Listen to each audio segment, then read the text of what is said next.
Bonjour à toutes et tous, nous allons nous déplacer à nouveau aujourd'hui au Moyen-Orient, dans un pays considéré comme l'un des plus dangereux du monde et en proie à une guerre civile d'envergure depuis 2015, le Yémen.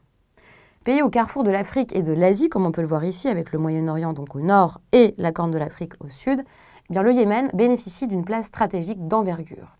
Il est plus connu aujourd'hui pour son instabilité politique et sécuritaire que pour autre chose, mais nous allons voir justement ce qu'il en découle.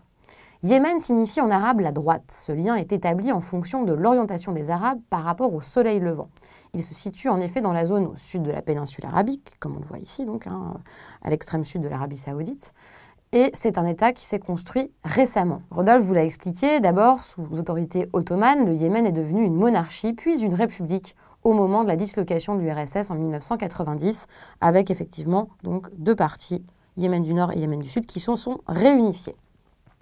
Comme tout État réunifié, le Yémen Nord était davantage lié aux pays arabes frontaliers, l'Arabie saoudite et la Jordanie. Le Yémen Sud était sous influence soviétique. La coopération entre les deux Yémens a dû se remettre en place, non sans heurts. Bien qu'ancien territoire de ce que l'on appelle l'Arabie heureuse, en effet, le commerce et l'irrigation ont dynamisé cette région du monde au carrefour, donc entre la Corne de l'Afrique et Moyen-Orient, le Yémen aujourd'hui est le pays le plus pauvre de la zone. Pourquoi ? Malgré un potentiel agricole important, on l'aura compris, la population n'est pas nourrie à sa faim. Des revenus pétroliers trop modestes, car le Yémen importe, même s'il assure 70% des ressources de l'État actuel. Et effectivement, ces ressources sont en train de se s'amenuire au fur et à mesure que les gisements s'épuisent. En plus, la guerre civile qui touche le pays a des effets directs sur le commerce pétrolier. En 2012, le secteur pétrolier représentait 86% des recettes d'exportation, 65% des recettes budgétaires de l'État. En raison donc de cette guerre, les exportations de pétrole sont actuellement suspendues, ce qui a des impacts très forts au niveau économique. La situation donc économique s'aggrave malgré la présence de fonds saoudiens, puisqu'ils investissent de manière très conséquente. L'analphabétisme touche encore actuellement 50% de la population et le chômage fait le triple du chômage français. Près de 80% de la population donc, a aujourd'hui besoin d'assistance humanitaire. C'est donc véritablement un État qui est en danger, une population qui est tout à fait vulnérable. Ce qui ne permet pas d'offrir donc des possibilités d'avenir intéressantes non plus pour une population dont la moitié a moins de 15 ans et que le pays a l'un des taux d'accroissement naturel les plus élevés du monde. Que faire donc et que dire à cette population ?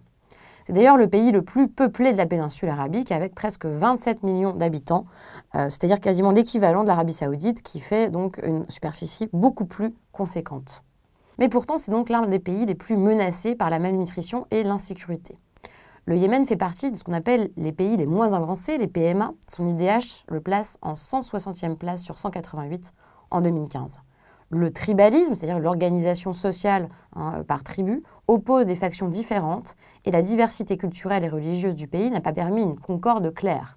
La population se partage entre sunnites, environ les 2 tiers, et chiites, environ 1 tiers. Leur dispersion dans l'espace national accentue le contraste de séparation.